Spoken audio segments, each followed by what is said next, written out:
हरिओम।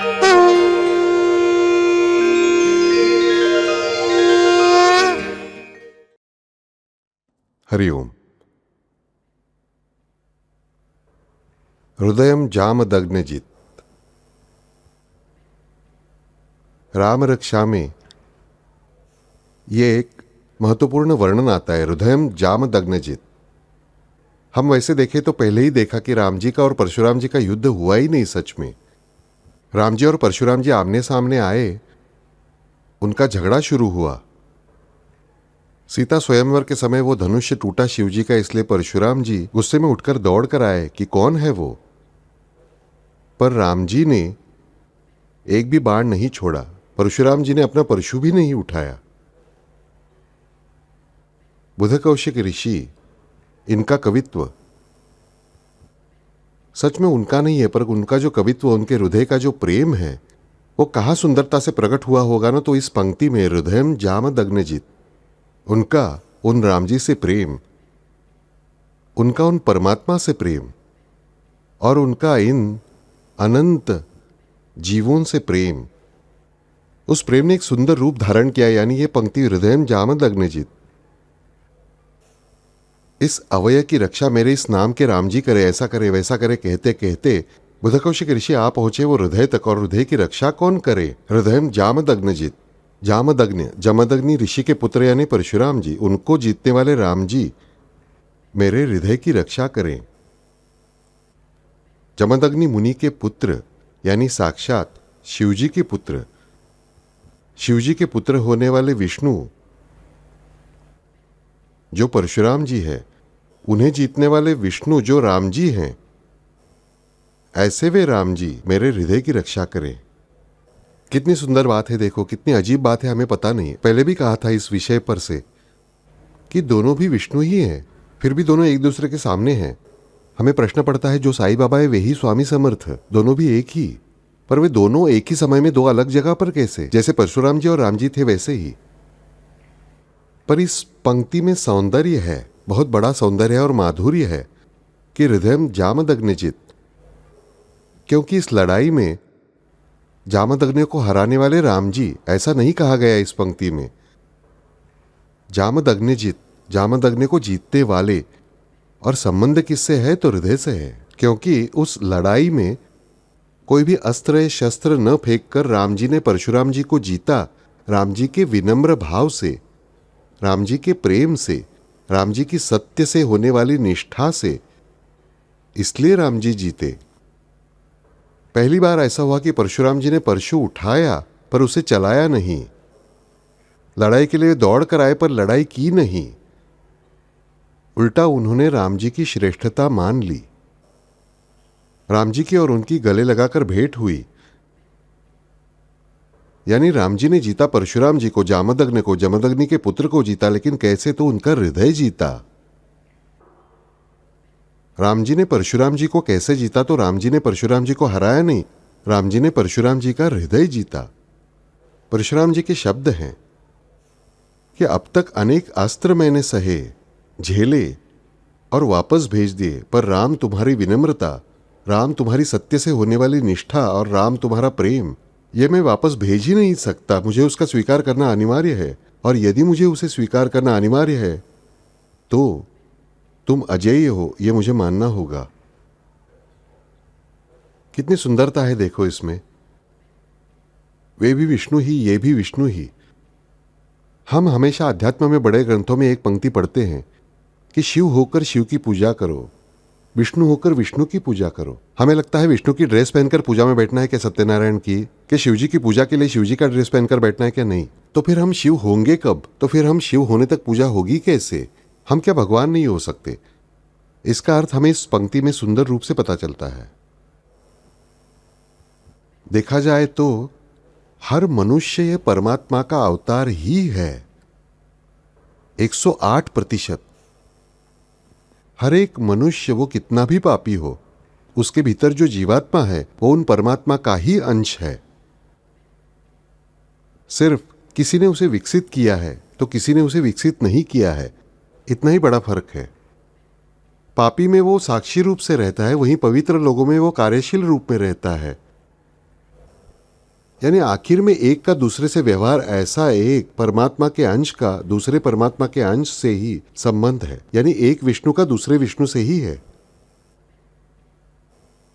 हमें लगता है हृदय यानी वो खून की आपूर्ति करने वाला पंप। हाँ, वो अर्थ है ही यहाँ बुद्धकौशिक ऋषि के मन में, प्रश्न ही नहीं। पर उसके परे हम कहते हैं ना कि इस मनुष्य में हृदय है या नहीं, यानी उसमें वो खून को पंप करने वाले पंप के समान है या नहीं, ये प्रश्न नहीं होता। उसमें भावनाएं हैं या नहीं, उसमें कोई हमदर्दी है या नहीं, उसमें कोई करुणा है या नहीं, उसमें कोई प्रेम है या नहीं। इसका हृदय पत्थर है, उसके हृदय में हृदय की जगह पर पत्थर बिठाए हैं। इसका अर्थ क्या, उस मनुष्य में भावनाएं नहीं है। भावनाएं जो है वो बिल्कुल कठोरता की है, मृदुता की नहीं है, प्यार की भावना नहीं है, प्रेम की भावना नहीं है, उसमें जरा भी नमी नहीं है। तो हृदय यानी क्या? तो प्रेम का अधिष्ठान। देखो, प्रेम जताने के लिए हृदय बनाकर उसमें आर पार जा रहा बाण निकाल कर देते हैं, बराबर कि नहीं? क्योंकि हृदय यानी प्रेम का स्थान, सिर्फ वो पति पत्नियों के प्रेम का स्थान नहीं, किसी भी प्रेम का स्थान ये हृदय ही है। यानी प्रेम का जो कुछ स्थान है उसे हृदय कहते हैं, ये हमें पता चलना चाहिए।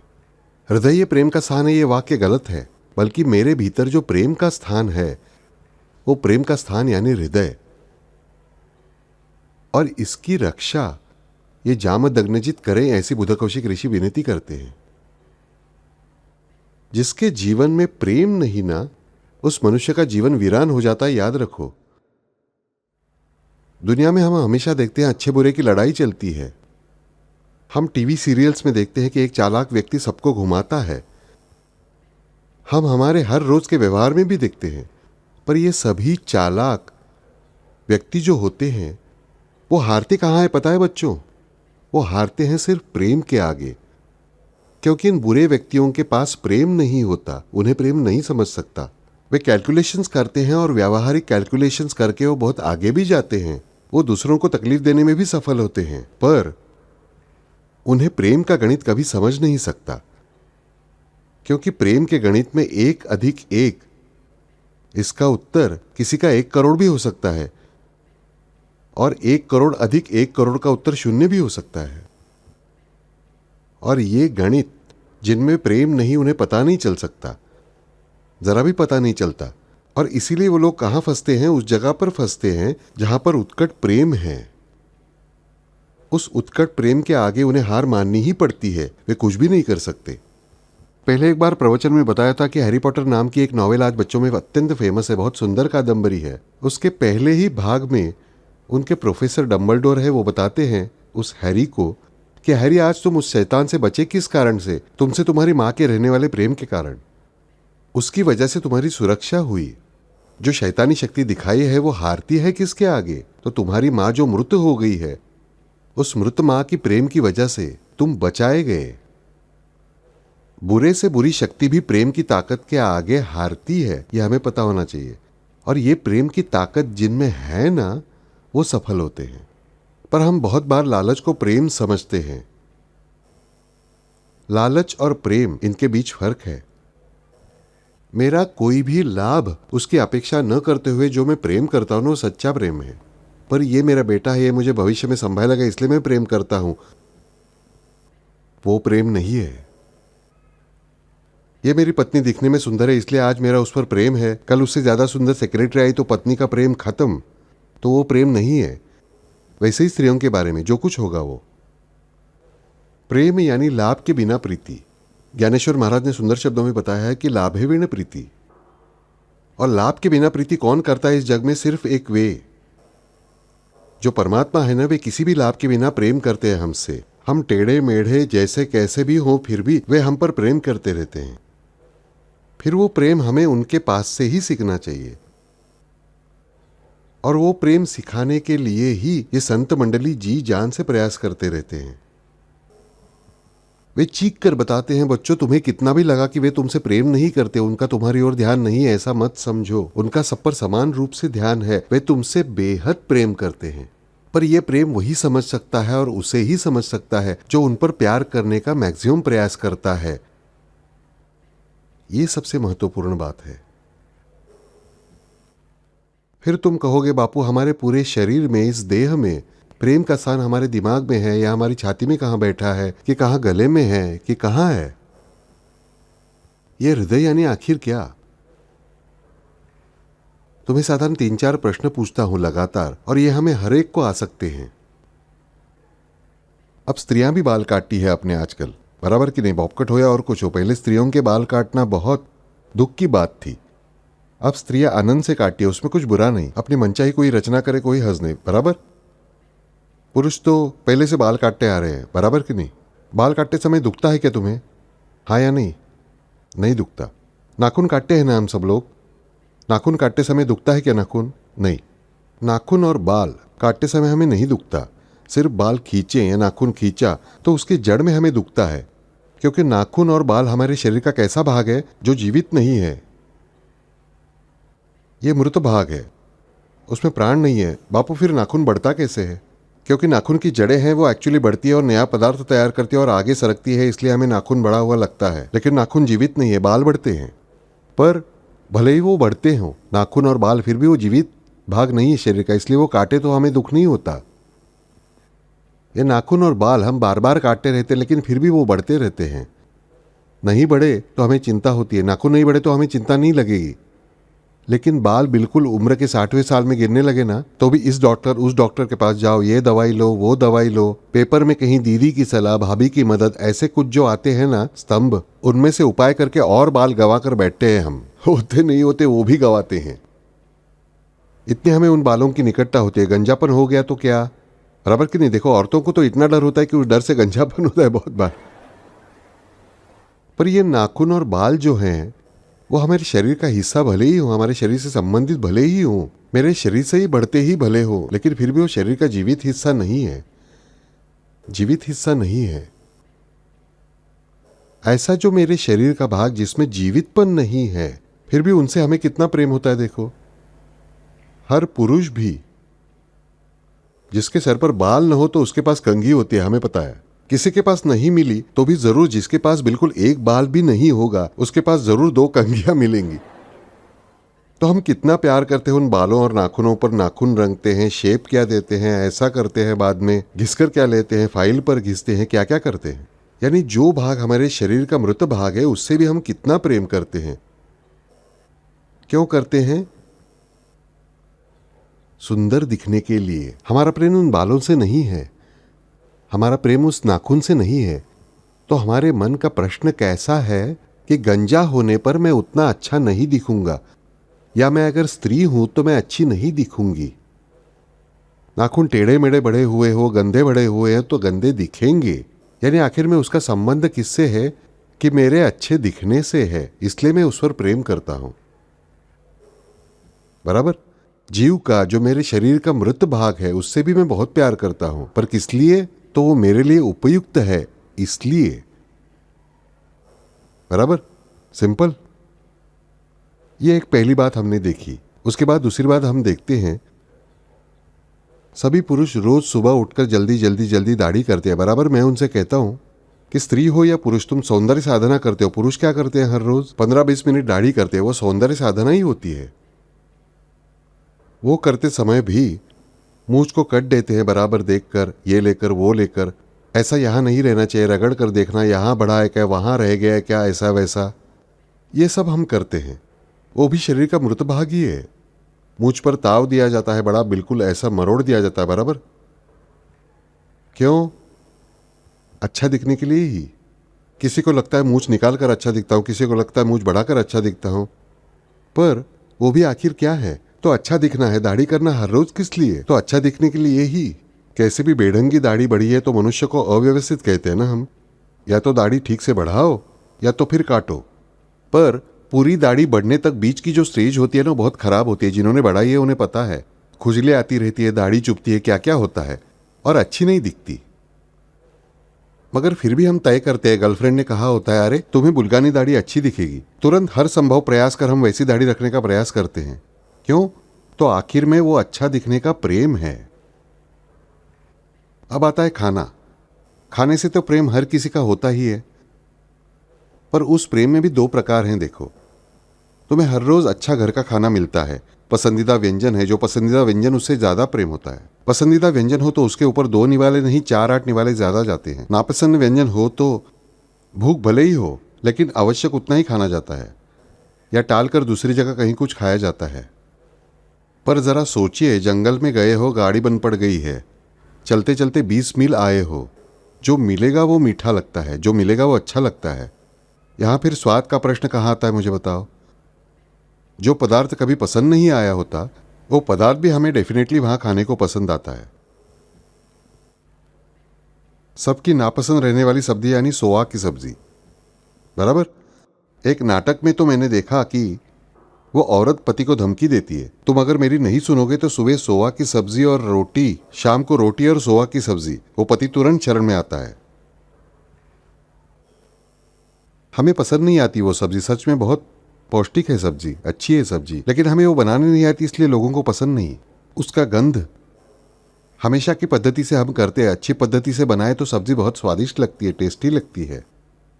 पर वही सोआ की सब्जी मुझे बताओ, जिसे बिल्कुल पसंद नहीं आती, उन्हें हाथ तक नहीं लगाया, उसे 20 दिन तुमने भूखा रखा है और सामने रोटी और सोआ की सब्जी लाई, उसे उस सब्जी का स्वाद कैसा लगेगा? सोआ की सब्जी ही अच्छी लगती है, क्योंकि उसके लिए वो आवश्यक है। यानी हमारे ध्यान में आएगा कि यहां पसंद और नापसंद, पसंद और नापसंद ये किस पर निर्भर है? मेरी आवश्यकता क्या है, मेरी जरूरत क्या है, मेरी जरूरत क्या है, इस पर निर्भर है 100%। कल समझो तुम्हारा बिल्कुल पसंदीदा व्यंजन बनाकर तुम्हारे सामने रखा, बिल्कुल बहुत पसंदीदा व्यंजन है, तुम्हें अच्छी भूख भी लगी है और तुमने बिल्कुल एक निवाला खाया भी है, और फिर उसमें कॉकरोच गिर गया। क्या करोगे? खाओगे वो कॉकरोच, वो सब्जी? कुछ भी नहीं खाओगे, दोनों खाओगे नहीं। उसमें मक्खी गिरी, खा पाओगे क्या? नहीं खाओगे, पसंदीदा पदार्थ है ही ना। कॉकरोच बाजू में निकाला तो हो गया, पर नहीं होगा।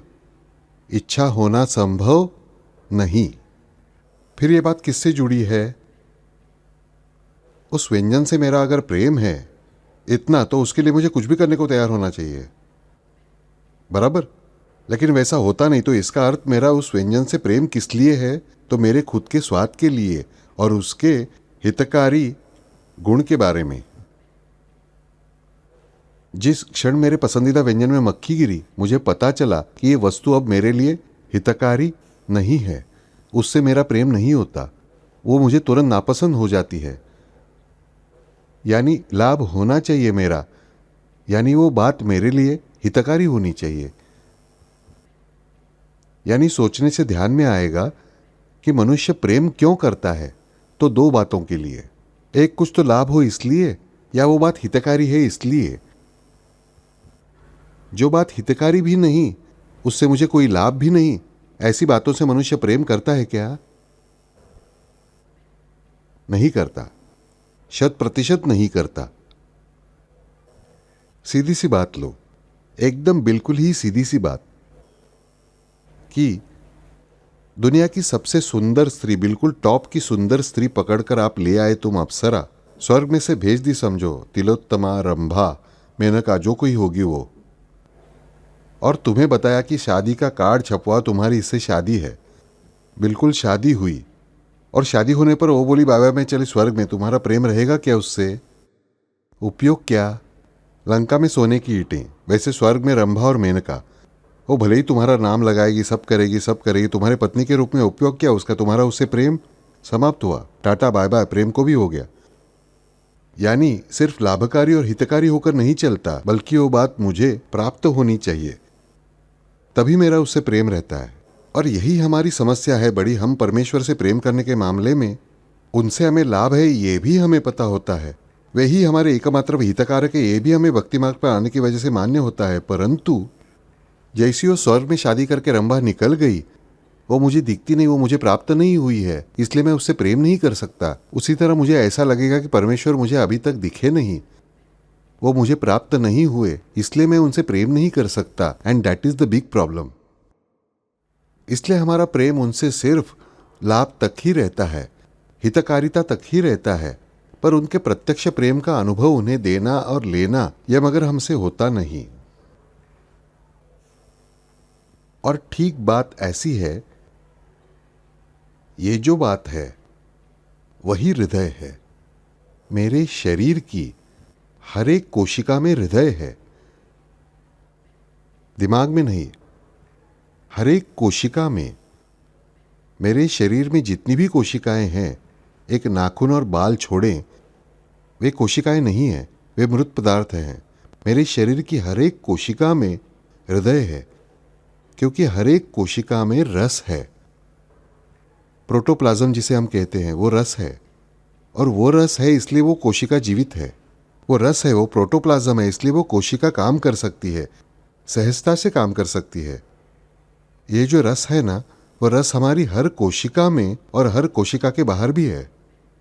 कोशिका के भीतर का रस कम हुआ तो भी कोशिका सूखी, और कोशिका के बाहर का रस सूखा तो भी कोशिका सूखी।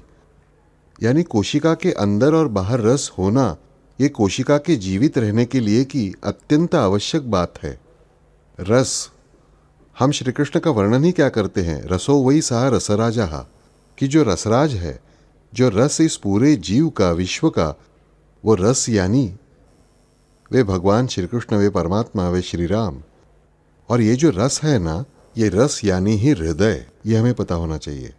हृदय यानी दूसरी कोई बात नहीं, बल्कि मेरे पूरे शरीर में जो रस फैला है, लिम्फ नहीं, लिम्फ कहते हैं वो अलग बात है।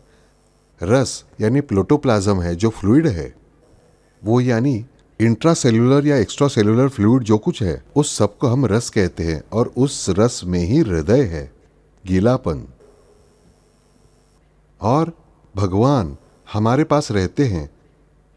वो कहाँ रहते हैं? वो इस रस के द्वारा काम करते हैं, पर वो रहते लेकिन कहाँ? तो जहां लाभ और हित, ये उनसे पाने के लिए जब तक हमारे मन में विचार है, इनसे मुझे मेरा हित करा लेना है, इनसे मुझे लाभ करा लेना है, तब तक वे हैं, तब तक वे हैं, वे हृदय में नहीं है। और जब वे मेरे होना, इसमें ही मेरा हित है, वे मेरे होना, यही मेरा लाभ है, ये विचार होता है, तब वे नहीं, ये होते हैं, वे भीतर रहते हैं। ये हमें पता होना चाहिए कि जब तक मुझे उनसे लाभ करा लेना है, मुझे उनसे हित करा लेना है, तब तक वे हैं, क्योंकि वे दूर हैं। पर जब मैं कहता हूं कि उन्हें प्राप्त कर लेना यही मेरा लाभ है और उन्हें प्राप्त कर लेने में ही मेरा हित है, तब वे नहीं रहते, क्योंकि वे हृदय में जाकर बैठे होते हैं। मेरे जीवन के हर एक रस में वे मिले होते हैं, वे मेरे हृदय में बैठे होते हैं। ये हृदय का स्थान है। पर उसके लिए मुझे पता होना चाहिए कि उनसे लाभ पाना है, उनसे मेरा हित करा लेना है, या उन्हें पाना यही हित है, ये मानना है। हम गलती यही करते हैं। और वो क्यों करते हैं मैंने बताया तुम्हें, क्योंकि हमें वे प्राप्त नहीं हुए हैं, ऐसा हमें लगता है, इसलिए। रंभा उर्वशी पत्नी बनाकर शारीरिक दृष्टि से देखना ठीक है, पर परमात्मा के बारे में मुझे पता होना चाहिए कि जिस अर्थ से मेरी हृदय क्रिया अब तक चल रही है, मेरी सांस अब तक चल रही है, इसका अर्थ है अभी भी भगवान के वे महाप्राण मेरे भीतर निवास कर रहे हैं। यानी भले ही मैं उनका प्रेम स्वीकार नहीं कर सकता, पर उनका अस्तित्व मेरे भीतर अवश्य ही है। यानी वे मुझे प्राप्त नहीं है, ऐसा कोई भी जीवित मनुष्य नहीं कह सकता। और मरने के बाद कोई कहता ही नहीं, क्योंकि मरने के बाद उनके ही राज्य में रहना होता है। पर हमारी प्रॉब्लम हम जीवित होते समय की ही है। मैं अगले जन्म की बात वगैरह नहीं करते बेटा, इस जन्म की प्रत्यक्ष जो कुछ है वो प्रत्यक्ष है।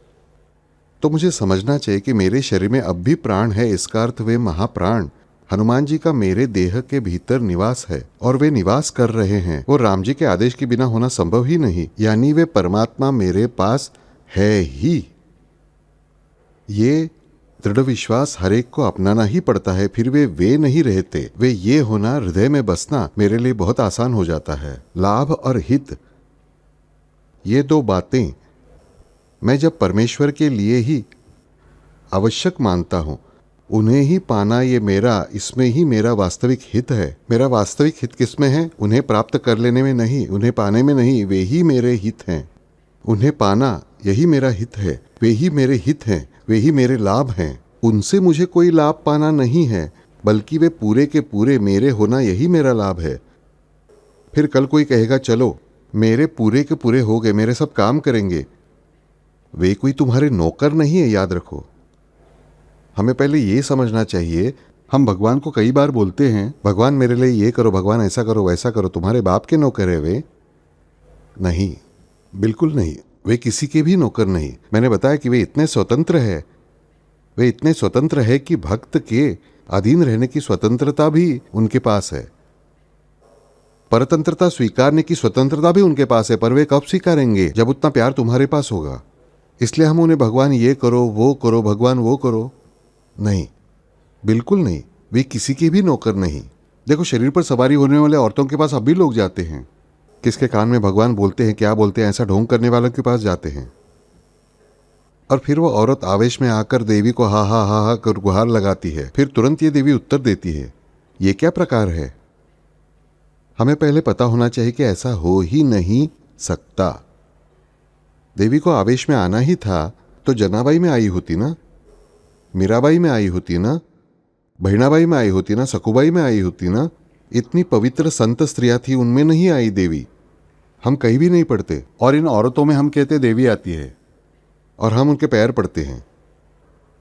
ये क्या प्रकार है? किसी पुरुष के शरीर में ईश्वर को आना हो तो मुझे बताओ। तुकाराम जी के शरीर में भगवान आए नहीं, नामदेव जी के आए नहीं, ज्ञानेश्वर जी के आए नहीं, सूरदास जी के आए नहीं, कबीर जी के आए नहीं। फिर इन लोगों में क्या भगवान आने वाले? इतनी पवित्र जगह उन्हें अच्छी थी ना आने के लिए, उन्हें उनके शरीर में भगवान नहीं आए।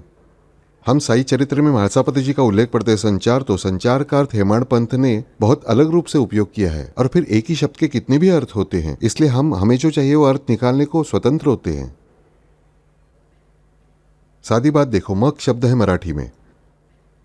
मग का अर्थ क्या है? मग यानी बाद में। दूसरा मग का अर्थ क्या है?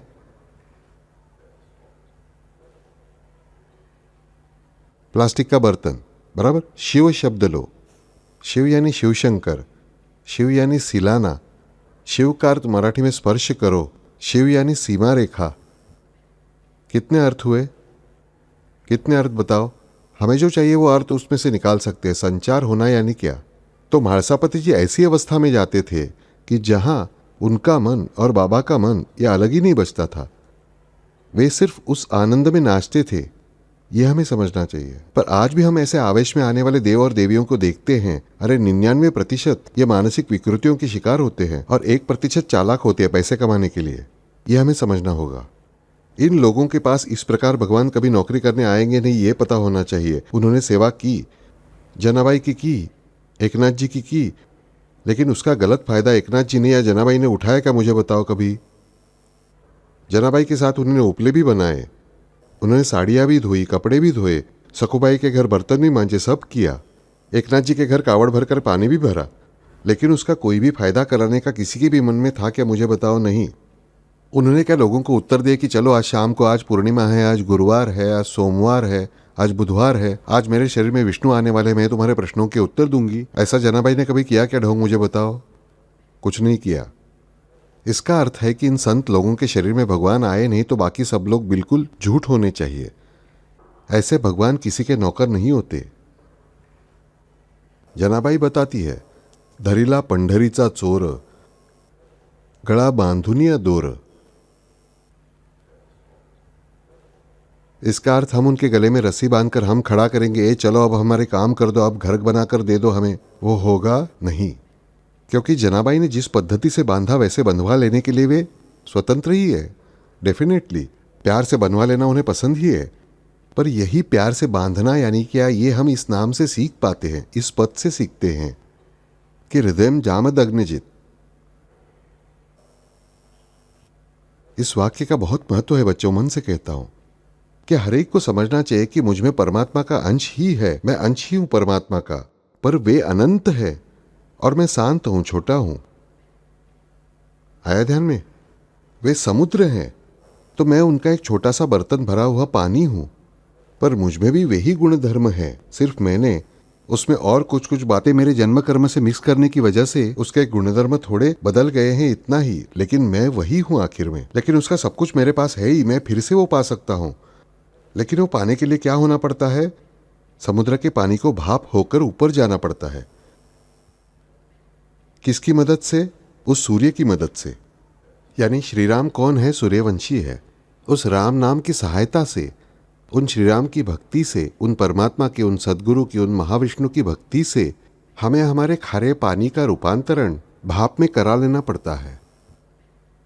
सुंदरकांड पढ़ने वाले को पता है, हर जगह हनुमान जी पर संकट आए तो हनुमान जी क्या करते हैं? लघुरूप तुरंता। लघु गुण अलग, लघुरूप यानी यहाँ सुंदरकांड में लघु शब्द का अर्थ छोटा इतना ही लेना है, वो लघु अर्थ से लेना है, चंचल इस अर्थ से नहीं लेना है। तो हनुमान जी तुरंत क्या करते हैं? तो छोटा रूप धारण करते हैं। हम हनुमान जी का वर्णन पढ़ते हैं कि वे लंका जाने पर उनकी पूंछ को जलाने पर कूदते जाते हैं। वे देह प्रचंड करते हैं पर हल्का करते हैं। वे हल्का करते हैं, इसीलिए वे कहीं भी सहजता से कूदकर किसी के पास जा सकते हैं। हमें वैसा होना चाहिए। संकट आया तो पहले लघुरूप तुरंत हनुमान जी ने दिखाया हुआ मार्ग छोटा होना चाहिए और हल्का होना चाहिए। जो छोटा है और जो हल्का है वो संकट में बिना किसी शोर के मारुति जी के मार्ग से बाहर निकलता है। हम एक गाली का प्रयोग करते हैं, हलकट। एक्चुअली वो गाली नहीं थी, तेल तेलकट। वैसे हल्का हलकट, यानी हल्के में हल्का वो हलकट, लेकिन हमारे अर्थ से आज वो गाली हो गई है। हर बात के अर्थ ही बदल जाते हैं। मगर मुझे मेरे जीवन में सच में उस बुरे हल्केपन से अच्छे हल्केपन की ओर जाना चाहिए। और हम भारी किस कारण से होते हैं? हमारे अहंकार से होते हैं, घमंड से होते हैं, हमारे असत्य से होते हैं। तो वही सब छोड़कर हमें हल्का होना चाहिए, हमें छोटा होना चाहिए। छोटा होने के बहुत अर्थ है, लेकिन यहां पर हमें कौन सा अर्थ याद रखना चाहिए? तो हमें पहले जान लेना चाहिए कि मैं उन्हीं परमात्मा का अंश हूं। यानी जब मैं उन परमात्मा से कुछ कहता हूं तब एक्चुअली कौन किससे बोलता है? एक विष्णु दूसरे विष्णु से बोलता है। सिर्फ एक विष्णु को इसकी जानकारी है कि मैं विष्णु हूं, दूसरे विष्णु को इसकी जानकारी नहीं, मैं विष्णु हूं। सिंपल। क्योंकि राम जी और परशुराम जी की भेंट हुई तब तक राम जी को पता नहीं है, उन्हीं की माया की मदद से उन्हें पता नहीं है कि मैं कौन हूं। परशुराम जी को जानकारी है, फिर भी वे राम जी पूरी तरह से अपनी भूमिका स्वीकार करें तब तक परशुराम जी उनसे विवाद करते रहते हैं। यानी जब मैं परमात्मा से बोलता हूं तब मुझे पता चलना चाहिए। ऐसा खुद को बड़ा समझ घमंड मत कर लो कि मैं भगवान हो गया, तब तुरंत भारी हो गए, याद रखो। तो मुझे पता होना चाहिए कि वे परमात्मा बहुत बड़े हैं। हमें अनंत शब्द का अर्थ पता नहीं तो भी हर्ज नहीं, वे बहुत बड़े हैं, पर मैं उनका एक अंश हूं। यानी क्या? तो मैं सिर्फ उनका ही हूं। यह सबसे छोटा रूप धारण करना कि वे बहुत बड़े हैं, सभी दृष्टि से वो बहुत बड़े हैं, उनका प्रेम भी बहुत बड़ा है, मेरा छोटा होगा। मैं शरीर से भी छोटा रहूंगा, मन से भी छोटा रहूंगा, बुद्धि से भी छोटा हूं, मैं भक्ति से भी छोटा हूं, रहूंगा, हूं ही, रहूंगा नहीं, हूं ही, मगर फिर भी मैं उन्हीं का अंश हूं, मैं उन्हीं का छोटा अंश हूं। ये धारणा रखना, यही लघुरूप तुरंता। और मैं उन्हीं का अंश होने की वजह से उनकी तरह, यानी उनके नियमों के अनुसार व्यवहार करना, यही मेरे लिए हितकारी है, यही मेरे लिए लाभकारी है। शेर को शेर की तरह ही बरतना चाहिए ना। शेर का बच्चा है और एक बड़ा शेर है। बड़ा शेर वे परमात्मा और छोटा बच्चा शेर का, यानी समझेगी कि सामान्य मानव। मगर फिर भी शेर का बच्चा और वो शेर, इनकी ताकत में बहुत फर्क है। इसलिए शेर के बच्चे को तुम घास खाने दोगे तो उसका शरीर बढ़ेगा क्या? नहीं। फिर उसे किसकी तरह बरतना चाहिए? उसे शेर की तरह ही बरतना चाहिए, बराबर। कल मानव के बच्चे को, छोटा है मानव का बच्चा, अभी अभी जन्म लिया है, उस बच्चे को मां का दूध न पिलाते हुए मैंने समझो पहले ही दिन मस्त चिकन सूप पिलाया तो पचेगा क्या?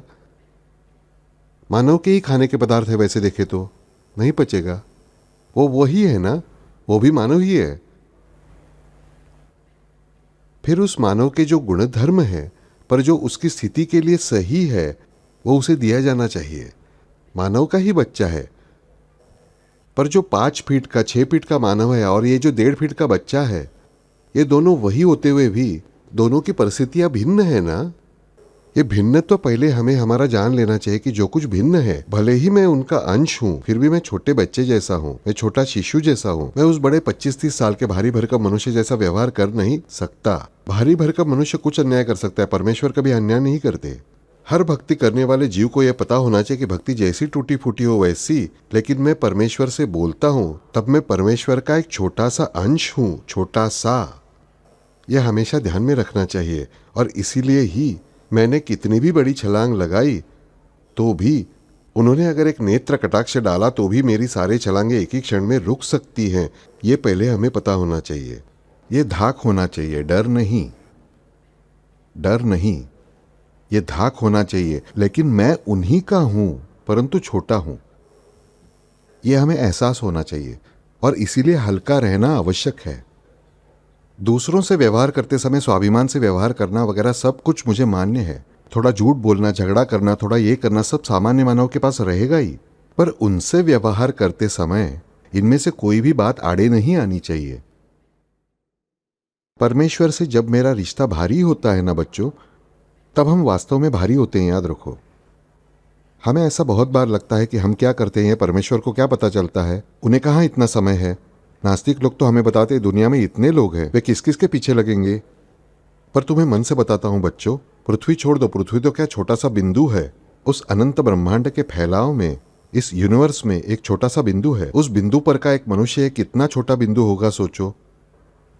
पर इन परमेश्वर का और इन परमेश्वरी शक्ति का ध्यान जितना एक बड़ी प्रचंड सूर्यमाला पर होता है, उतना ही उन परमात्मा का और उन परमेश्वरी का ध्यान एक छोटे से छोटे, यानी इस छोटी सी पृथ्वी पर के छोटे से छोटे अमीबा पर भी होता है। मनुष्य तो दूर ही रहा।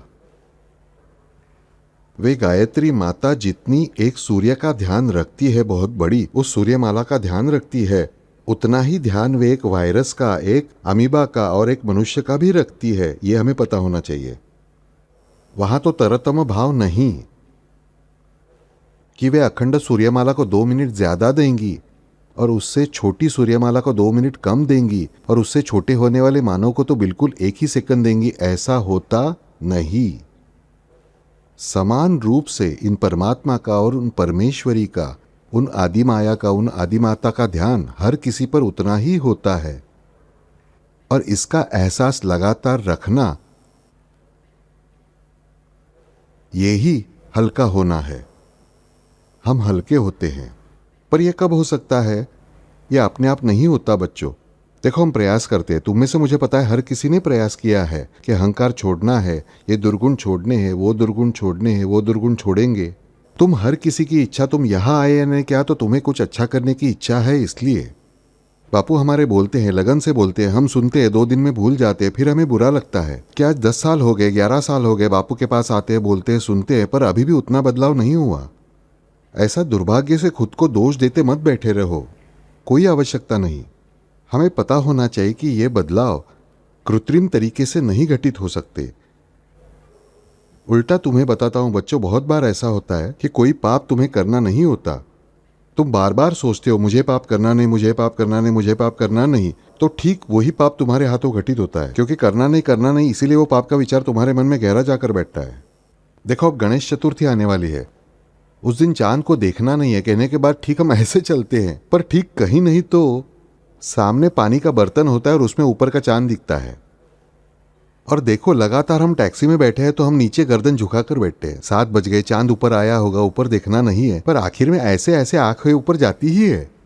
और आखिर में कभी हमें 364 दिन चांद दिखेगा नहीं, पर उस दिन चांद दिखता ही है। वैसे ही हमें जो करना नहीं होता, ठीक वही हमारे हाथों से घटित होता है। यहां मानव के प्रयास अधूरे पड़ जाते हैं, यह पता होना चाहिए। और यही हमारे मदद के लिए दौड़कर आता है, वो उन परमात्मा का नाम। उन परमात्मा से हम प्रेम करें, उन परमात्मा के नाम से हम प्रेम करें, फिर वो नाम, वो जो नाम है, उस नाम में ताकत है। वो नाम जब प्रेम से सिद्ध होता है, तब वो प्रेम से लिया हुआ नाम ना बच्चों, अपने आप हमारे अंदर जो बदलाव घटित करने हैं, वो बदलाव घटित करने की शुरुआत करता है। अब पिछली बार मैंने प्रवचन किया तो अनेक जनों ने आपस में चर्चा की कि बापू राम नाम सबका उपाय है। कल हमें अपचन हुआ तो राम नाम लिया तो अपचन ठीक होगा क्या? यह मूर्खता है। और यह बराबर भी है। बापू, हमेशा की तरह आप दोनों जगह हाँ हाँ करते हो। मैं क्लियर कट हूं, सुस्पष्ट हूं। पेट फटने तक खाने की वजह से अपचन हुआ है, तो फिर उस पर उपाय क्या? तो अगले 8 घंटे, 10 घंटे, 12 घंटे उपवास करना, यही उपाय है। पर वो बुद्धि होना और वो उपास कर सकना, ये ताकत किससे मिलती है? राम नाम से मिलती है। ये मुझे पता होना चाहिए। मुझे वजन कम करना है, उसके लिए मुझे डाइटिंग करना है। डाइटिंग किए बिना वजन कम नहीं होगा, राम नाम लेकर वजन कम नहीं होगा। पर मुझे वजन कम करने के लिए मन पर जो कंट्रोल लगता है, नियंत्रण लगता है, मुझे कमजोरी आए नहीं ऐसा लगता है कम खाने पर भी, वो ताकत किससे मिलती है? राम नाम लेने से ही मिलती है, ये मत भूलो। दवाई हमारे शरीर पर काम करने वाली है, हमें दवाई लेनी ही चाहिए, लेकिन वो दवाई ठीक से काम करे, कम मात्रा में काम करे, इसलिए हमारी मदद राम नाम ही करता है, वो परमेश्वर का नाम ही मदद करता है, याद रखो। हम जो सब यहाँ बैठे हैं, हमें कोई बुरी आदत छोड़नी है, हमें कोई तो अच्छी बात पानी है। तो इन 2 बातों के लिए हमें हमारी मानवीय मर्यादाओं में, मानवीय इतनी ताकत नहीं होती, वो हम प्रयास कर कर के थकते हैं, 40 साल 50 साल करते हैं, लेकिन हमारी ही बुरी आदतें अभी हमें छोड़कर नहीं गई होती है, हमें जो पाना है वो मिला नहीं होता है। क्यों? क्योंकि हम मानवों की ताकत कम पड़ जाती है, इसलिए। पर जहां मानव की ताकत कम पड़ जाती है, वहां उस मानव को अगर पता हो कि लघुरूप तुरंत हल्का होना चाहिए और छोटा होना चाहिए, तो वे परमात्मा मेरी मदद के लिए दौड़े आते ही हैं, मेरी मदद के लिए दौड़े आते ही हैं। उस मनुष्य के सभी प्रश्न हल होते हैं, सभी प्रश्न हल होते हैं, दूसरे किसी के भी हल नहीं होते। जगी सर्वसुखी असा कोणा है, विचारे मना तूची शोधून पाहे। यह रामदास स्वामी जी ने बताया, पर इसका अर्थ ऐसा नहीं कि कोई सुखी नहीं हो सकता। उन्होंने प्रश्न पूछा है, उन्होंने प्रश्न चिन्ह रखा है, उन्होंने उत्तर नहीं दिया है। दुनिया में कोई सुखी नहीं है ऐसा उन्होंने उत्तर नहीं दिया। उन्होंने प्रश्न पूछा है कि मन, हे धक्के खा रहे जीव, पूछो, तुम्हारे अपने मन से ही पूछो कि ऐसा सारी दुनिया में कौन है जो सर्वसुखी है? कोई नहीं है। यानी सब लोग सुख प्राप्ति के लिए ही धक्के खा रहे हैं।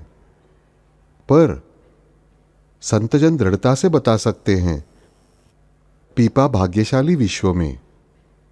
तुकाराम महाराज हमें बताते हुए दिखते हैं कि मेरे जैसा सुखी कोई नहीं। तुका कहे गर्भवास सुख से दीजिए प्रभु, न चाहे मुक्ति और संपदा, संपदा भी नहीं चाहिए और मुक्ति भी नहीं चाहिए, सब आपके पास ही रख दीजिए। Who bothers? यानी सर्वसुखी हम हो सकते हैं और उसके लिए करताल लेकर घूमने वाला संत होना चाहिए, ऐसा बिल्कुल नहीं। शरीर पर राख पोतकर बैरागी बनने का कोई कारण नहीं। सोचो, मान लो कि सारी दुनिया को जचा कि वैरागी होने में, सन्यासी होने में सच्चा सुख है। सारी दुनिया एक दिन सन्यासी हो गई, अब भीख मांगने जाएंगे किसके पास? 4 दिन में सब समाप्त होंगे, सब शांत। वैराग्य वैराग्य वैराग्य कहकर कितना अतिरेक करना, मुझे बताओ। वैराग्य करते करते हम क्या करते हैं? दमन करते हैं। 7-7, 8-8 साल के बच्चे को जब हम बैरागी बनाते थे, सन्यासी बनाते थे, उन्हें अर्थ ही नहीं पता चलता कि विषय वासना यानी क्या। खाने के स्वाद को वो मारे, उनका मन दमन से कैसे सिद्ध होगा? दमन किया तो वो बात अधिक खोल कर आती है, हमें पता होना चाहिए, तो उसे अलग रास्ता देना पड़ता है। आज हमने अभी अभी बाढ़ आई तब देखा कि नदी का पात्र है, उसका दमन हुआ तो पूरी मुंबई संकट में फंस गई। बांध बनाते हैं हम, बड़े बड़े बांध बांधते हैं। बांध बनाने के बाद आखिर में क्या होता है? एक समय ऐसा आता है कि बांध के दरवाजे खोलने पड़ते हैं और फिर कई गांव बह जाते हैं। उस बांध ने जितना फायदा किया तब तक उसके 10 गुना नुकसान उस बांध के गेट खोलने के बाद जो गांव बह जाते हैं, उन गांवों में हुई हानि हम देखते हैं। बिल्कुल अभी अभी परसों नरसों तक सांगली पानी के नीचे ही थी। तो हमें यह पता होना चाहिए कि दमन के मार्ग से जब हम कुछ करने को देखते हैं तब कहीं दूसरी जगह से खोल कर आता है। मुंबई में बैक बे रिक्लेमेशन में मिट्टी भर दी, इतनी बड़ी जमीन अंदर गई, यानी जमीन बनाई गई, पानी अंदर गया। वो सब माणगांव बंदरगाह दूसरे बंदरगाहों में आया, कई गांव पानी के नीचे गए। यानी एक जगह दमन करे तो दूसरी जगह बाहर निकलता है। यानी हम हमारी बुरी वासनाओं का दमन करें, ऐसा बिल्कुल भी नहीं है। बुरी वासनाओं का दमन नहीं करना होता है, दमन नहीं किया जाता। बुरी वासनाओं का ही रूपांतरण हमें अच्छी वासनाओं में करने आना चाहिए, और उसका मार्ग भी पीपा ने हमें दिखाया। षड्रिपु हो गए बहु उपकारी, अजात शत्रु मैं बन गया। हम ठेठ अजात शत्रु नहीं हो सकते, मगर थोड़ा थोड़ा थोड़ा मोड़ने का प्रयास करो ना। मैं छोटा हूं ना, मुझे थोड़ा सा ही काफी है। देखो सीधी सी बात है, तुम्हारी फैमिली है छोटी 4 लोगों की, तुम्हें जाने के लिए छोटी गाड़ी काफी है ना। बड़ी बिल्कुल पूरे की पूरी एसटी बस की क्या जरूरत है? जहां तुम्हारा पूरा परिवार निकलता है, भाई चचेरे भाई सब, तुम्हें बड़ी गाड़ी लगती है। पूरे गांव को जाना हो तो पूरी ट्रेन लगने वाली है। मगर मैं अगर छोटा रहूंगा तो मेरे लिए छोटी छोटी बातें काफ़ी है, ये मुझे पता होना चाहिए। मुझे मेरे छोटे जीवन में करने के लिए मेरी छोटी सी भक्ति अगर मैंने मन से की होगी तो वो काफ़ी है।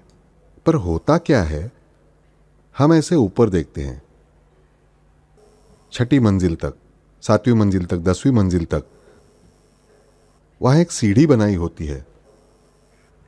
वो सीढ़ी, ये बहुत सिखाने वाली बात है हमारे जीवन में कि लघुरूप तुरंता यानी क्या, परमेश्वर से प्रेम कैसे करें, हमारे दुर्गुण कैसे टालें, हमारी भक्ति कैसे बढ़ाएं, ये हमें सीढ़ी सिखाती है। निवृत्ति ज्ञानदेव सोपान मुक्ताबाई, सोपान यानी सीढ़ी, निवृत्ति ज्ञानदेव सोपान मुक्ताबाई, इस नाम में बहुत बड़ा अर्थ छिपा है, याद रखो। सोपान ये सीढ़ी है।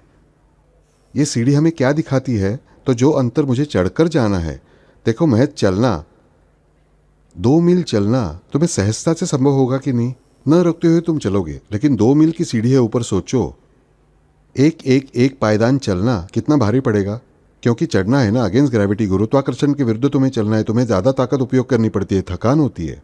और वही पायदान मान लो बच्चों 1-1 फीट का नहीं है, ½ फीट का नहीं है, 3.5 फीट का एक पायदान है। क्या होगा, तुम्हें चढ़ने आएगा क्या? नहीं चढ़ पाओगे। इसलिए अगर मुझे ऊपर चढ़कर जाना है तो मुझे सीढ़ी कैसी चाहिए, तो मेरा कदम मुझे आराम से रखने आना चाहिए और फिर बीच बीच में थोड़ा रुकने आना चाहिए। सीढ़ी मुड़ती है, वहाँ छोटा सा चौकोर होता है, जिसे रुकना होता है वो रुक सकता है। पुणे की पर्वती कितनों ने देखी है? पुणे की पर्वती किसने देखी है? इतनों नहीं देखी है। कनकेश्वर किसने देखा है आवास के पास? अरे बाका, क्या हम कोई घूमते ही नहीं, घर के अंदर ही बांध लेते हैं उस टीवी के चारों ओर। दुनिया में आजू बाजू में देखने जैसा अच्छा, वहाँ हाथी की सीढ़ियाँ हैं, 4, 5, 7, 8 सीढ़ियाँ चढ़ने के बाद एक बड़ा चौकर होता है, हाथी ठीक से खड़ा रहे इसलिए। पर यह हाथी के लिए वैसे मनुष्य के लिए भी सुविधा होती है, क्योंकि ऊपर चढ़ते जाते हैं वैसे मनुष्य थकता है, इसलिए रुकने के लिए वो जगह बनाई होती है। वो वास्तविक सीढ़ी सिर्फ पायदान है। सोचो 7वीं मंजिल तक पहले से सीधे ऊपर गए हैं, तुम्हारे लिए चढ़ना और कठिन हो जाएगा। यानी मुझे ऊपर जाना है, यानी मेरा विकास करना है, मेरी उन्नति करनी है, यानी मुझे सीढ़ी चढ़नी ही चाहिए। पर वो सीढ़ी कैसी होनी चाहिए, तो ऐसी सीधी होकर नहीं चलेगा, वो ऐसी मोड़ लेते गई तो ही सही होता है। उसके पायदान मुझे सहजता से एक एक कदम रखने आएंगे, ऐसे होने चाहिए। और बीच बीच में विश्राम के लिए, रुकने के लिए, सांस लेने के लिए मुझे जगह होनी चाहिए कि फिर मैं सीढ़ी डेफिनेटली चढ़कर जा सकता हूं।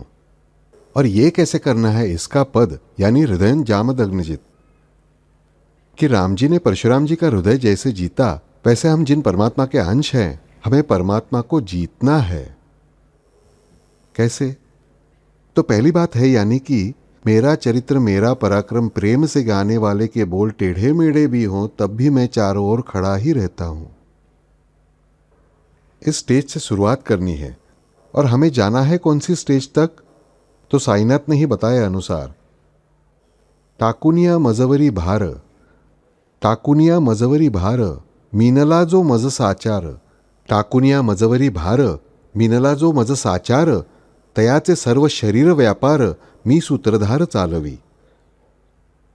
टाकुनिया मजवरी भार, मीनला जो मज साचार, तयाचे सर्व शरीर व्यापार मी सूत्रधार चालवी। साईनाथ स्पष्ट रूप से बताते हैं कि मुझ पर पूरी तरह से भार डालकर हम परमेश्वर पर भार डालने को तैयार होते हैं, पर समा जाने को तैयार नहीं होते। मीनला जो मज साचार, समा गई सिर्फ एक मीनाताई। मीनला जो मज साचार, साचार शब्द आवश्यक है।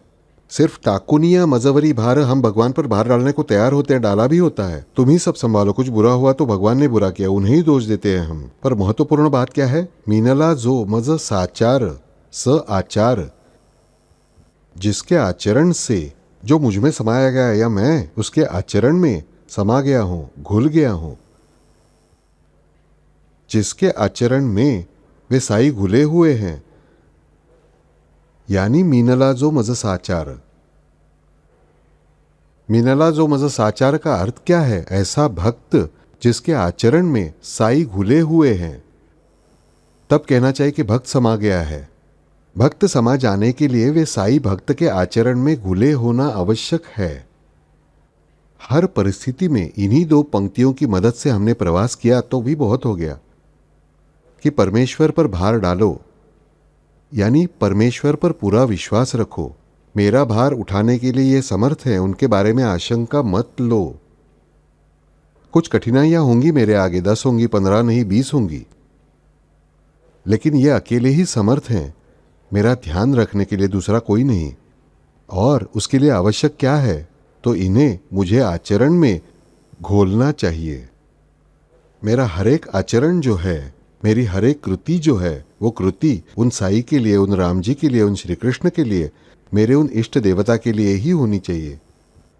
बिल्कुल मन से कहता हूं, गृहस्थी करनी है ना बच्चों, वो भी भगवान के लिए करना सीखो। गृहस्थी ये कोई नर्क का द्वार नहीं है। हमेशा मुझे लोग कहते हैं स्त्री यानी नर्क का द्वार।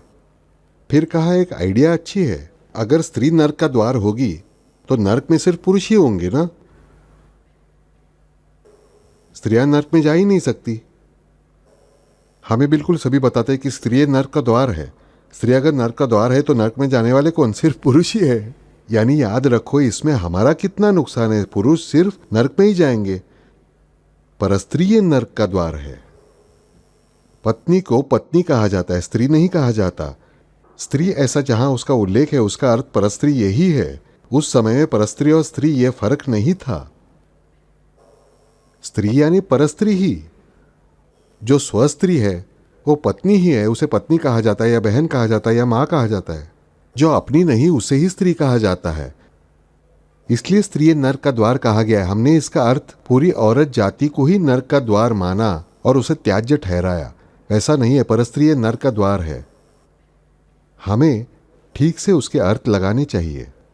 तो बात ऐसी होती है कि ये अब हमें यहां तक पता चला, यहां तक हमने जाना, पहचाना।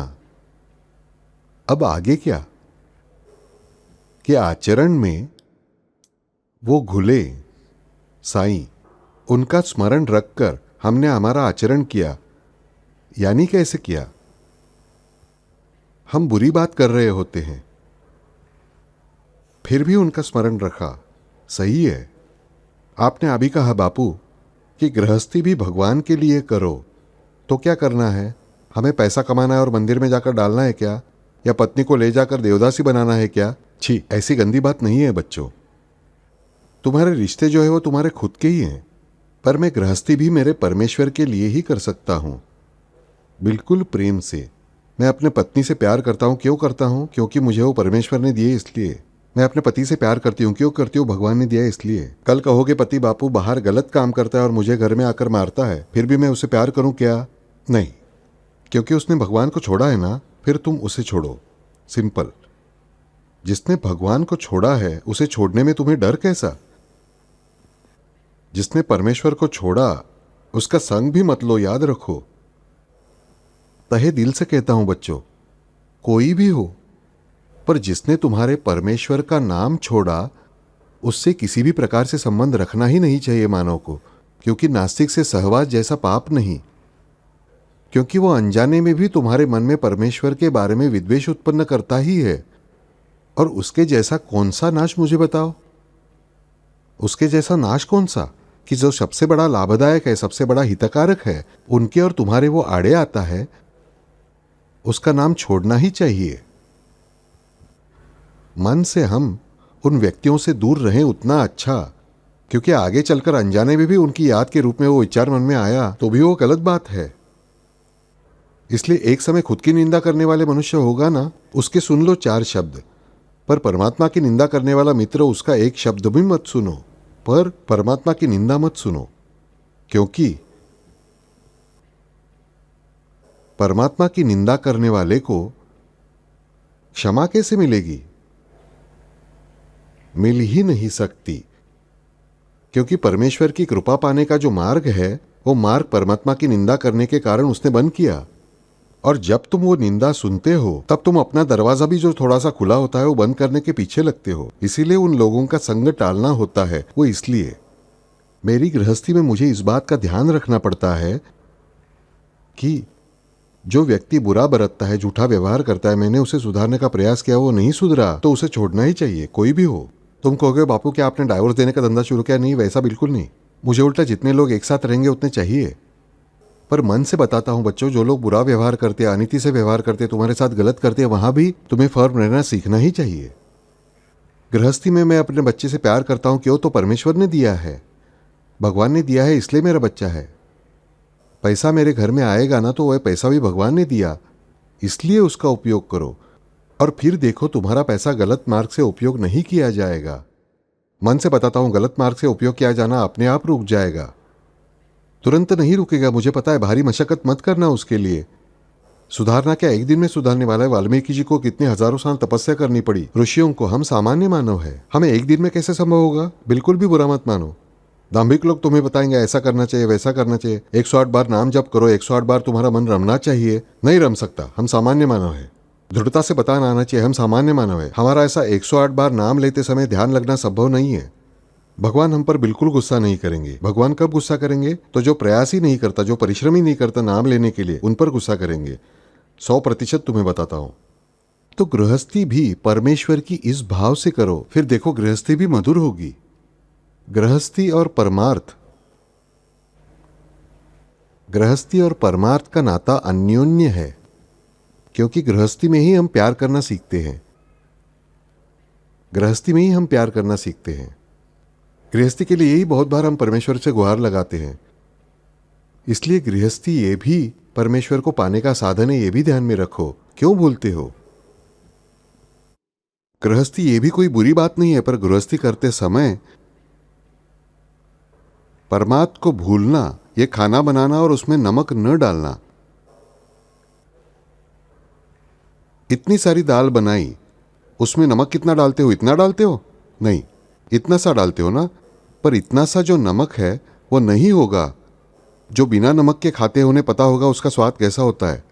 वैसे गृहस्थी इतनी बड़ी होने दो, लेकिन उसमें आवश्यक उतना नमक डालना चाहिए, ये मत भूलो। क्योंकि यहां बात अलग है कि जब यह नमक थोड़ा सा होता है, इतना सा, पर वो हम डालते नहीं ना इस गृहस्थी में, बड़ी गृहस्थी में परमार्थ का इतना सा नमक डालते नहीं, तब जीवन बिना नमक का नहीं होता। जीवन बिना नमक का नहीं होता, जीवन खारा होता है। आ गई प्रॉब्लम? बापू सदा की आपकी पद्धति। देखो दाल इतनी सारी है, उसमें हमें नमक इतना सा डालना चाहिए, वो नहीं डाला तो बिना नमक का होता है, खाना खाया नहीं जाता, 2 निवाले जैसे तैसे गले के नीचे उतरते हैं। पर जब मैं परमार्थ के लिए इसका उदाहरण लेता हूं, तब याद रखो उसमें परमार्थ मुझे 24 घंटे के खाने में 24 मिनट का परमार्थ कम से कम डालना होता है। वो नहीं डाला तो पूरा खाना बिना नमक का नहीं होता, बल्कि खारा होता है। बिना नमक का भी एक समय खाना खाया जाता है, पर खारा तो खाया ही नहीं जाता।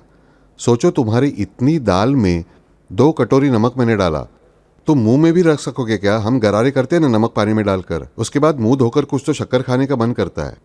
और यही घटित होता है, यही घटित होता है जीवन में हमारे, कि जहां हमारे गृहस्थी में जितना आवश्यक नमक है परमार्थ का, उतना डाला नहीं, तो हमारा जीवन बिना नमक का होता है और लगता है खारा। यानी नमक के फायदे भी नहीं, और ऊपर से नमक ज्यादा होने से स्वाद का भी नुकसान।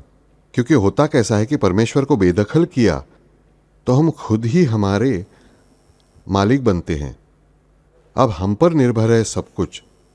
जो कुछ पाना है, जो कुछ करना है, उसे अब किसी की सहायता रहती नहीं। और फिर जीवन खारा होता है, क्योंकि समुद्र का पानी ही रहता है, उसकी भाप बनती नहीं। भाप बने बिना मीठा पानी उत्पन्न होता नहीं। और इसी तरह हम हमारे जीवन के खारे पानी के छोटे डबरे बनाकर रखते हैं। वो खारे पानी के छोटे डबरे बनाना बंद करना हो तो हमें उस सीढ़ी के मार्ग से जाना चाहिए, इस साई चरित्र की 2 पंक्तियों के मार्ग से जाना चाहिए। हमें हमारी गृहस्थी भी परमेश्वर के लिए करनी आनी चाहिए, तो अपने आप परमार्थ हुआ ही, अपने आप परमार्थ हुआ ही। घर से बच्चे स्कूल जाने निकलते हैं। बच्चों को अगर बताया कि घर से बाहर निकलते समय उदी लगाकर ही निकलना, नियम किया, आपने खुद पालन किया, तो बच्चों में अपने आप अनुशासन आता है। बेटा परीक्षा में जाने के लिए निकलता है, माँ प्यार से दही शक्कर खिलाती है। दही शक्कर खिलाते समय पहले बापा को दिखाएं, बताएंगे कि बापा का प्रसाद है, इसलिए थोड़ी सी विभूति लगाई, उदी लगाई, लड़का जाता है, कॉन्फिडेंटली जाता है। बच्चों पर संस्कार होते हैं। नई वस्तु आई, स्त्री के लिए नई साड़ी ले आया पति या कुछ, उसके हाथ में दी, या पत्नी ने पति को गिफ्ट दी, वो गिफ्ट देने के पहले, उपयोग करने के, खोलने के पहले पहले भगवान को दिखाओ, ये बताना आना चाहिए हमें। सच में बताता हूं तुम्हें, नई चीज आई कि वो बच्चों को आदत लगनी चाहिए कि पहले पापा को दिखाते हैं, दिखाई ना तो वह हमारे पास टिकती है। नहीं होगा हमें अध्यात्म का बड़ा ज्ञान, क्या बिगड़ा, हम इतने बड़े संत नहीं है, अच्छी वस्तु लाई ना हमने, वो पहले बापा को दिखाई ना तो वो रहती है हमारे पास, टिकती है। खिलौना लाया तो वो टूटता नहीं। यहां से शुरुआत करो बच्चों, छोटे बच्चों को बताओ बड़ी बड़ी बातें समझ आती है क्या? नहीं समझ आती, छोटी छोटी बातें उनकी समझ में आती है। प्यार से करो, फिर देखो बच्चों में बचपन से कैसे संस्कार होंगे। पिछले गुरुवार को मैंने राम नाम बही के बारे में, बैंक के बारे में कहा। सबसे कहा कि बच्चों से कहो, बच्चों को बिठाओ ना, जिन्हें लिखने आता है उन्हें लिखने दो ना। 5 साल के बच्चे को जिस भाषा में लिखना आता है उसे लिखने दो। कुछ लोग कहते हैं बापू हमारे घर में बूढ़ी माँ है, बूढ़े पिता है, उन्हें पढ़ना लिखना नहीं आता। अरे राम शब्द लिखना कितना कठिन है, तुम सिखाओ ना माता पिता को बैठकर। और जिन्हें लिखना पढ़ना नहीं आता होगा उन्हें ये ऊपर देखकर, ऊपर हर पन्ने पर लिखा होगा कि श्री राम जय राम जय जय राम। थोड़ा समय लगेगा लेकिन सीखेंगे तो सही, 15-20 अक्षर तो सीखेंगे उस कारण से। और 2-2 अक्षर राम कृष्ण तत्वगुरु सीखना बिल्कुल कठिन नहीं, मुझे यकीन है। और वो भी सीखने नहीं आया किसी को। हमें लगा कि सच में बूढ़ा मनुष्य ज्यादा सीख नहीं सकता। सिर्फ राम लिखने को सिखाओ, हर पन्ने पर सिर्फ राम लिखने दो उन्हें। जो लिख पढ़ सकते उनके लिए नहीं, जिन्हें लिखना पढ़ना नहीं आता उन्हें सिर्फ राम लिखना सिखाओ। राम लिखने जैसे आसान बात नहीं, और उन्हें सिर्फ हर जगह पे राम राम राम राम राम राम लिखने दो, काफी है। पर करो। और ये जो नाम है ना, प्रेम से लिया हुआ नाम, ये प्रेम से लिया हुआ नाम ही सिर्फ हृदय जीतता है। इस प्रेम से लिए हुए नाम में ही परमात्मा आकर रहते हैं। तुम्हारे जीवन का रस शुद्ध करने का, समर्थ करने का काम ये नाम करता है, याद रखो। दूसरा कोई भी कर नहीं सकता, बिल्कुल मन से बताता हूं। बड़े बड़े मिरेकल्स जो घटित होते हैं, वे घटित होने के लिए वो नाम और उन नामी का प्रेम, यही एकमात्र बात होती है। ये हमें समझना चाहिए। और उस नामी से होने वाला प्रेम यानी हृदय, ये याद रखो, बाकी दूसरा कुछ नहीं। हृदय यानी बाकी कुछ नहीं। मेरे पूरे शरीर में ही जो जीवन रस है, वो जीवन रस यही हृदय का भौतिक स्थान है। पर वो रस अगर रसमय नहीं होगा, उन रसराज का नहीं होगा, परमेश्वरी प्रेम से भरा नहीं होगा, तो मुझे हृदय नहीं है। एक मानव ने दूसरे मानव से कितना भी प्रेम किया, कितना भी प्रेम किया तो भी अधूरा है, क्योंकि करने वाला खुद अधूरा है, जिससे करता है वो भी अधूरा है। पर जब वही अधूरा मानव उन परमात्मा से प्रेम करता है तो परमात्मा पूरे हैं, और उनमें ही मुझे पूरा करने की ताकत है। ये याद रखो। एक मानव दूसरे मानव से कितना भी प्रेम करे तब भी वो प्रेम करने वाला भी अधूरा है, और जिससे प्रेम करता वो भी अधूरा है। जो खुद अधूरा है वो तुम्हें पूरा क्या करेगा? पर जब मैं परमात्मा से प्रेम करता हूं, उन परमेश्वर से प्रेम करता हूं, मैं कितना भी अधूरा क्यों न रहूं, मगर वे परमात्मा पूरे होने के कारण मेरा उनसे रहने वाला प्रेम अपने आप पूरा होने ही वाला है, अपने आप ही पूरा होने वाला है। मुझे बताओ, तुमने एक बाल्टी भरकर मीठी शक्कर डाला हुआ पानी लिया, हाँ, या पीपा भर, इतना बड़ा पीपा लिया, सिर पर उठाकर ले गए और समुद्र में डाला, और वहां का फिर एक कटोरी पानी लिया, वो मीठा लगेगा क्या? एक क्षण में खारा हुआ ही ना। यहां खारा अच्छे अर्थ से लेना है, यानी मेरे पास इतना पीपा भर नहीं होगा, थोड़ा चम्मच भर होगा, पर वो चम्मच भर एक बार बड़े समुद्र में मैंने डाला, वो समुद्र में मिला ना। वो चम्मच भर पानी रहा क्या? नहीं, उसका क्या हुआ? समुद्र हो गया। मैं जब प्यार से परमेश्वर का नाम लेता हूं, मैं परमेश्वर से प्रेम करता हूं, तब मेरा प्रेम कितना भी छोटा हो, पर वो परमेश्वर में मिल गया। बच्चों, परमेश्वर के प्रेम में मिल गया तो वो भी पूरा ही हुआ। And this is the best success, this is the key to best success.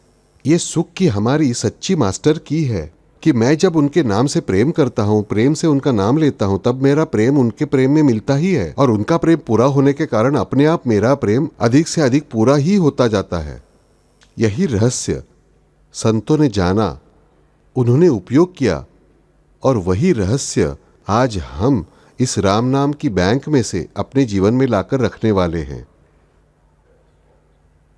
निश्चय करो, और वो निश्चय हमेशा सक्रिय रखो।